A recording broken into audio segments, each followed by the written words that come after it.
Quand nous pensons aujourd'hui aux paysans du Moyen Âge, beaucoup imaginent automatiquement des personnes sales et à moitié affamées, qui ne mangeaient guère plus que des racines et des insectes pour survivre. Mais ce n'est pas si simple. La réalité était plus complexe et souvent moins sombre qu'on ne le penserait. Non, les repas n'étaient pas des festins à plusieurs plats, mais les paysans médiévaux ne vivaient pas non plus constamment au bord de la famine. L'aliment de base par excellence était le pain. Beaucoup, pain.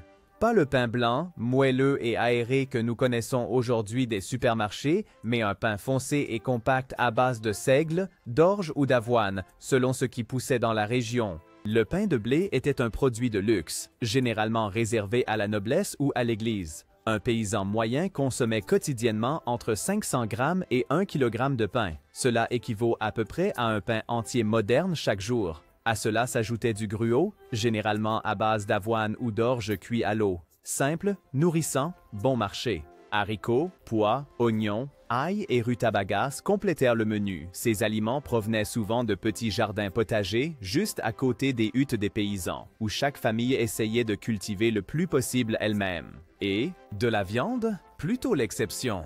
Pour beaucoup de paysans, la viande était quelque chose de spécial, qui n'arrivait sur la table qu'aux jours de fête ou lors des festivités, peut-être 40 à 50 jours par an. Le porc était le plus courant, car les porcs étaient faciles à élever et se nourrissaient de restes de cuisine ou de glands de la forêt. Ils pouvaient. Ceux qui vivaient près d'une rivière ou de la mer avaient accès à du poisson frais. Pour tous les autres, le hareng salé était une source indispensable de protéines, surtout pendant le carême, lorsque la consommation de viande était interdite par l'Église. Les œufs étaient plus disponibles, une source importante de protéines lorsqu'il n'y avait pas de viande.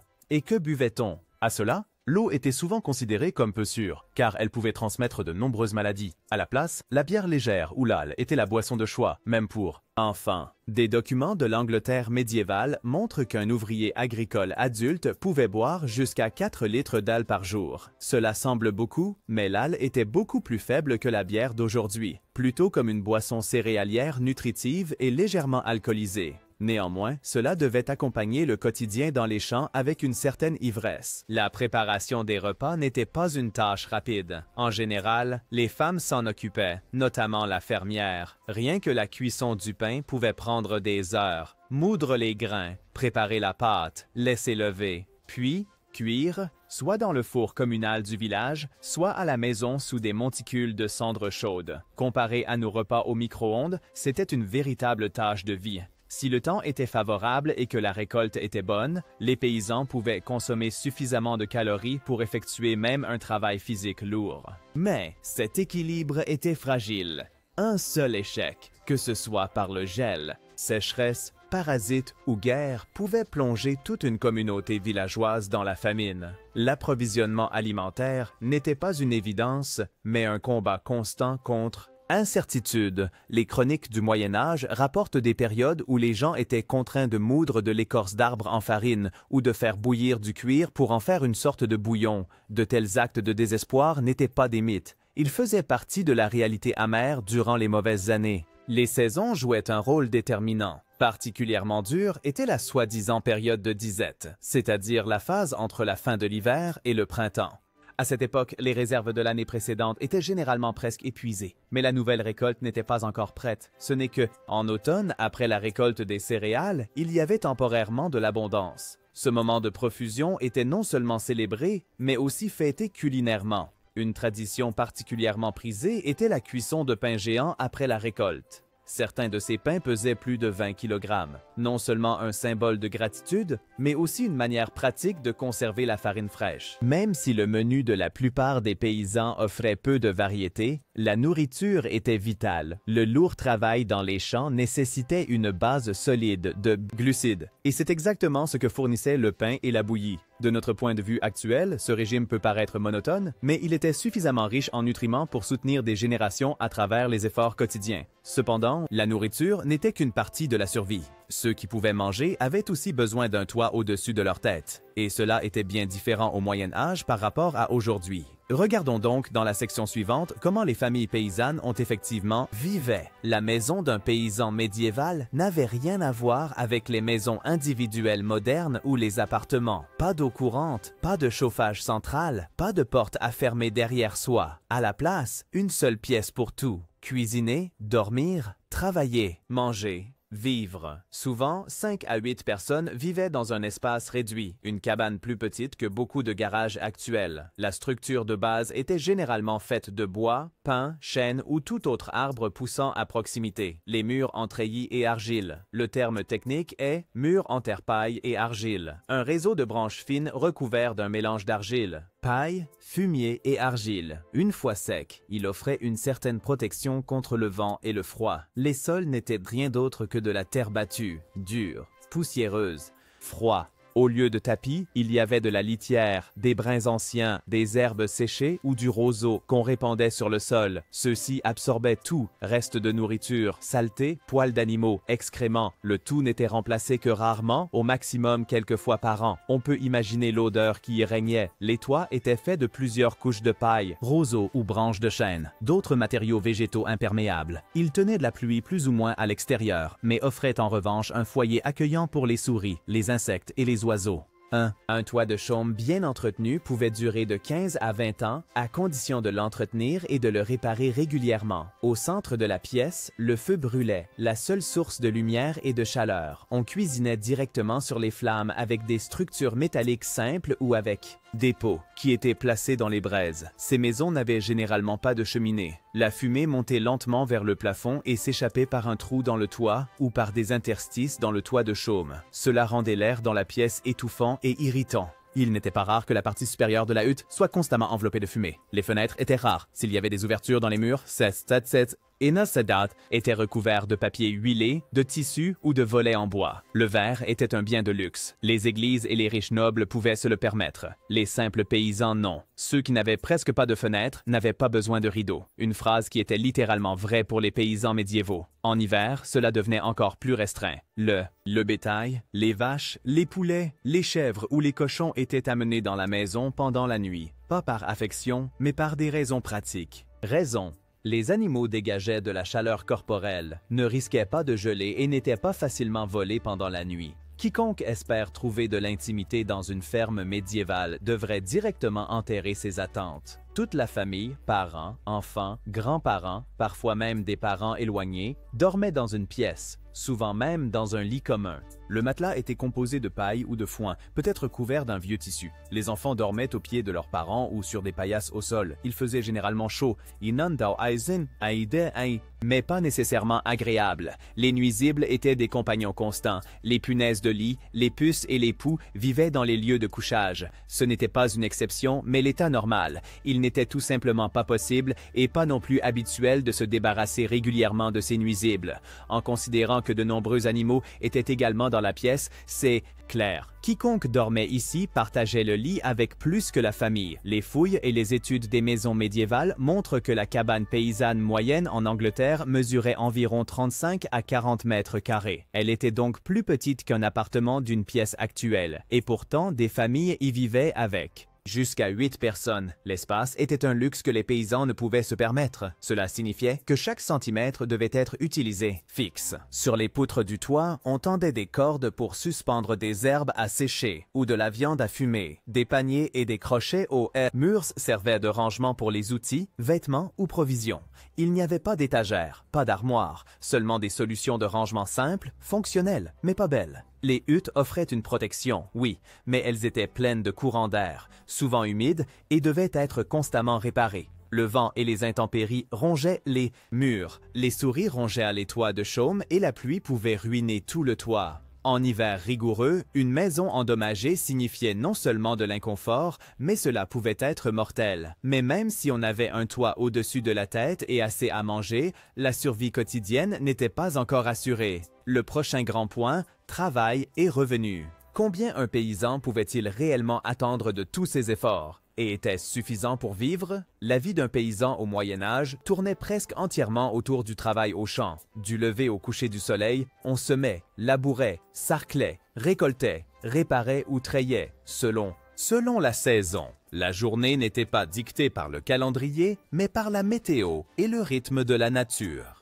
Temps libre, seulement quand il pleuvait ou quand l'Église le permettait. Au printemps, on préparait et semait la terre. En été, le programme incluait le désherbage, l'arrosage et l'entretien. L'automne était la période la plus importante. La récolte devait être rentrée avant le premier gel. Et en l'hiver, on ne se reposait pas, mais on réparait les outils, filait la laine, réparait les filets, ramassait du bois de chauffage ou triait les grains. Il y avait toujours du travail. Ceux qui n'exploitaient pas leur propre terre trouvaient du travail dans les métiers artisanaux. Forgerons, charpentiers, tanneurs, meuniers, tisserands. Toutes ces activités étaient importantes. Les femmes faisaient du pain, brassaient, cousaient, s'occupaient des enfants et des animaux. Beaucoup d'entre elles travaillaient en plus comme fileuses ou commerçantes. Les enfants travaillaient également, souvent dès l'âge de 7 ans.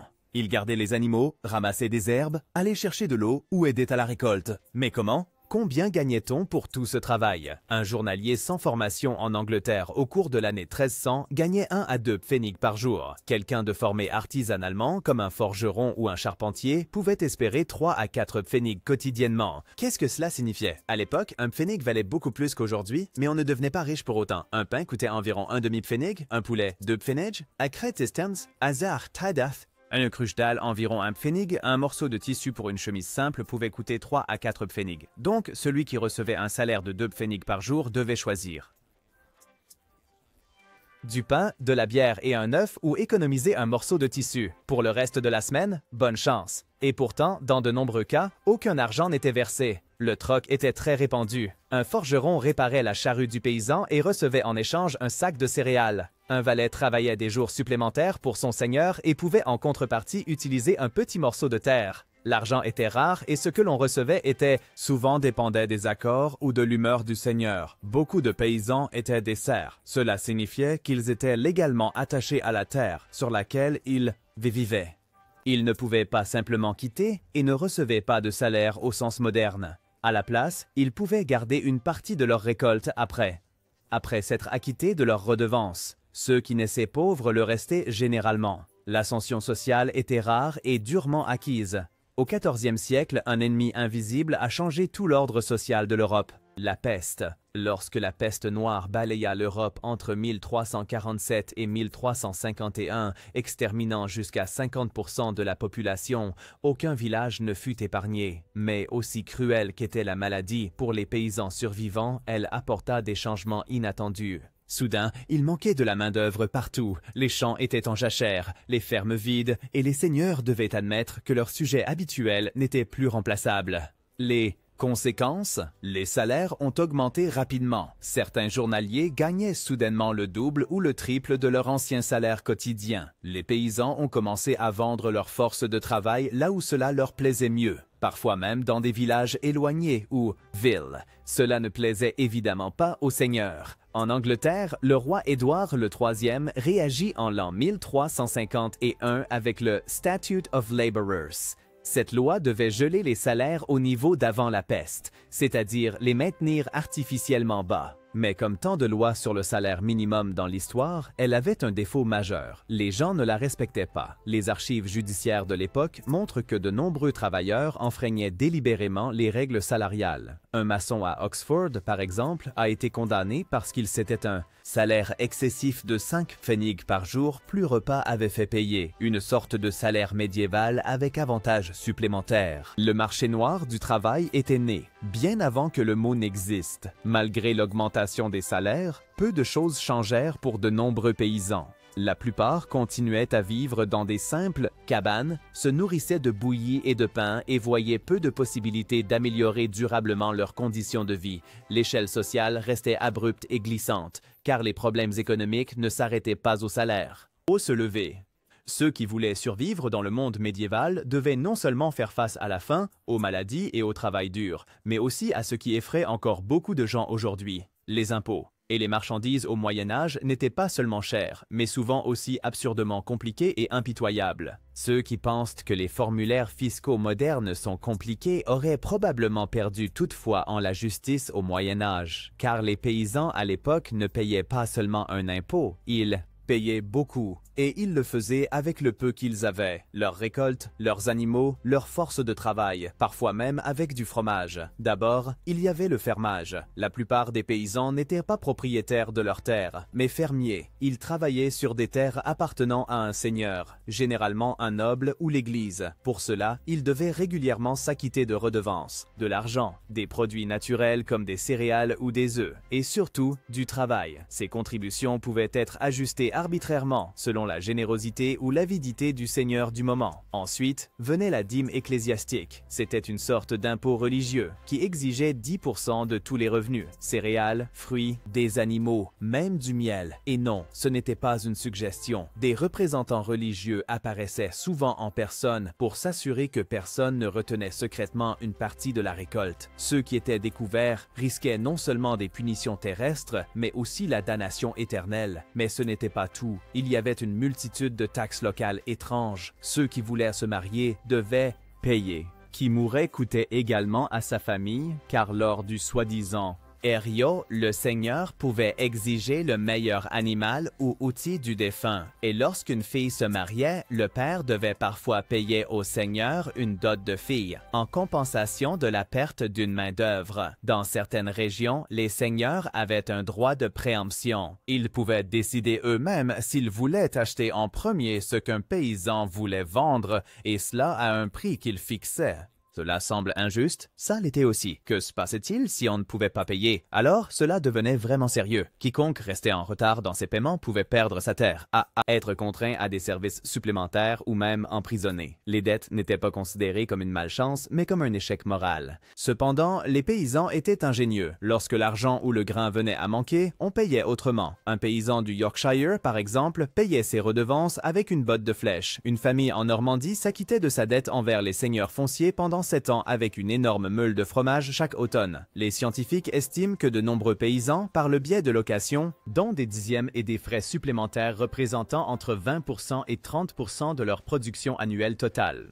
À première vue, cela ne semble pas dramatique, mais contrairement à aujourd'hui, la plupart des paysans vivaient déjà à l'absolu minimum vital. Chaque poule prise comme redevance manquait au dîner. Aussi difficile que soit la vie, les paysans médiévaux ne travaillaient pas jour et nuit. Et ils n'étaient pas constamment courbés, affamés et désespérés. Étonnamment, ils avaient plus de jours de congé que beaucoup de gens aujourd'hui. Imaginez. Et quand ils ne travaillaient pas ou ne souffraient pas, ils savaient tout à fait comment s'amuser. D'abord, il y avait le dimanche. Selon l'Église, ce jour était sacré, et donc sans travail. Quiconque labourait, cousait ou chassait le bétail ce jour-là risquait non seulement des ennuis avec le curé, mais aussi avec les autorités séculières. Le dimanche servait à aller à la messe, à se reposer et surtout passer du temps avec la famille. Mais il n'y avait pas qu'un seul jour de repos par semaine. Dans le calendrier médiéval, il y avait des dizaines de jours fériés religieux, fêtes des saints, commémorations religieuses, jeûnes et des semaines festives. On estime que les paysans avaient entre 40 et 60 jours de congés par an, parfois même plus dans certaines régions. Si un jour férié tombait un dimanche, le lundi était parfois déclaré jour de repos. Oui, le pont médiéval était déjà inventé. Les grandes fêtes comme Noël ou Pâques duraient souvent plusieurs jours. Par exemple, Noël s'étendait du 25 décembre au 6 janvier, les fameuses 12 nuits. Durant cette période, on travaillait peu ou pas du tout.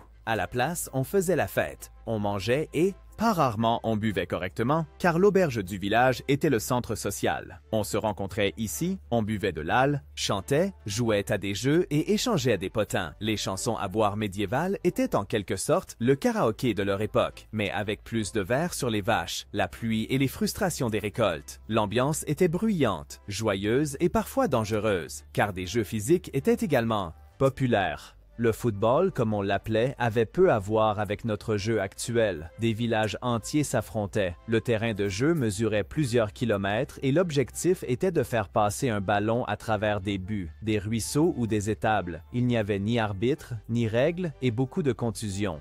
tellement que certains dirigeants ont essayé d'interdire ces jeux, car ils étaient trop brutaux et détournaient prétendument de l'arc. La lutte était un autre favori. De jeunes hommes mesuraient leur force devant un public. Qui était le plus fort du village? Gloire, honneur et peut-être une chope de bière attendaient le vainqueur. Que des blessures ou même des décès surviennent parfois, on l'acceptait. Pour les âmes plus pacifiques, il y avait de la musique et danse. Certes, les musiciens professionnels étaient rares, mais presque chaque village avait quelqu'un qui pouvait jouer de la flûte, de la lyre ou du tambour. Lors des fêtes, on formait des cercles. On dansait en groupe, jeunes et vieux ensemble. Et quand le soir venait, tout le monde s'asseyait autour du feu et écoutait les histoires des vieux. L'image des gens sales et puants du Moyen Âge persiste obstinément. Des paysans avec des gencives noires, des cheveux emmêlés et non lavés pendant des mois. Mais est-ce vraiment le cas? La réponse est surprenante. Non, les gens au Moyen Âge savaient très bien à quel point la propreté était importante, même s'ils n'avaient pas de salle de bain moderne. Se laver faisait partie du quotidien. Les bains publics étaient très répandus dans de nombreuses villes jusqu'à la fin du Moyen Âge. Ils étaient utilisés par les hommes et les femmes, souvent même ensemble. Dans les zones rurales, le bain était moins luxueux, mais néanmoins courant. Beaucoup de foyers possédaient de simples baignoires en bois, remplis d'eau chaude provenant de la bouilloire. En été, on se baignait simplement dans la rivière, le ruisseau ou étang. Naturellement, ce n'était pas un rituel quotidien comme pour nous aujourd'hui. L'eau devait être péniblement apportée et chauffée, être sans fondement, car personne ne voulait sentir mauvais en permanence et on savait que se laver pouvait prévenir les maladies. L'idée que les gens au Moyen Âge avaient peur de l'eau est un mythe. Même l'hygiène dentaire était un sujet. Il n'y avait pas de brosse à dents au sens moderne, mais cela ne voulait pas dire qu'on ne faisait rien. Beaucoup de gens se frottaient les dents avec des chiffons, mélangeaient de la cendre, du sel ou des herbes comme la menthe et la sauge en simple. Les dentifrices, les bains de bouche à base de plantes aidaient contre la mauvaise haleine. Les méthodes étaient grossières, mais efficaces, du moins mieux que rien.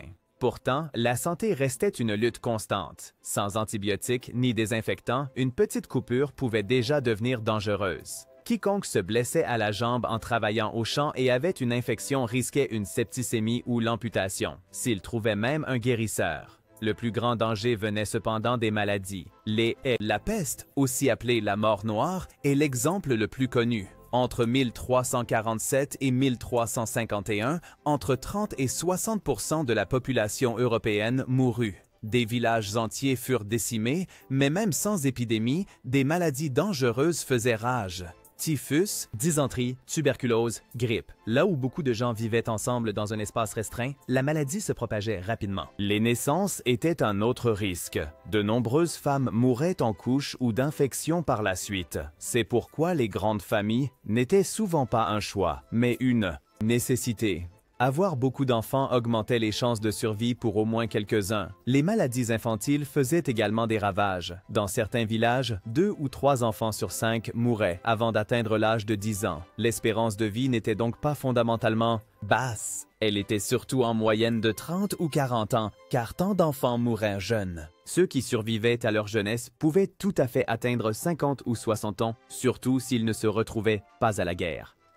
Si tu penses que ta déclaration d'impôt actuelle est compliquée, alors au Moyen Âge, tu aurais probablement désespéré devant un sac de grains, car ce que les paysans devaient donner à l'époque n'était pas seulement opaque, mais impitoyable, et cela surtout pour ceux qui avaient à peine de quoi vivre. La misère commençait déjà avec le bail. La plupart des paysans n'étaient pas propriétaires de leurs terres, mais des métayers dits serfs ou dépendants. Ils cultivaient, terre appartenant à un noble ou à l'Église, et pour cela, ils devaient payer, parfois avec de l'argent, parfois avec une partie de la récolte, parfois avec du travail gratuit, les services appelés corvées, et le montant était rarement fixé. Si le seigneur en voulait plus, alors il prenait plus. Ensuite venait la dîme ecclésiastique. 10% de tous les revenus, céréales, légumes, animaux, œufs, voire le miel, appartenaient à l'Église, et ce n'était pas une offrande volontaire. Les représentants ecclésiastiques vérifiaient les granges des paysans et contrôlaient que la totalité de la dîme était bel et bien versée. Ceux qui trichaient ou retenaient la dîme s'exposaient non seulement à des sanctions terrestres, mais aussi à des conséquences célestes. Mais ce n'était pas encore tout.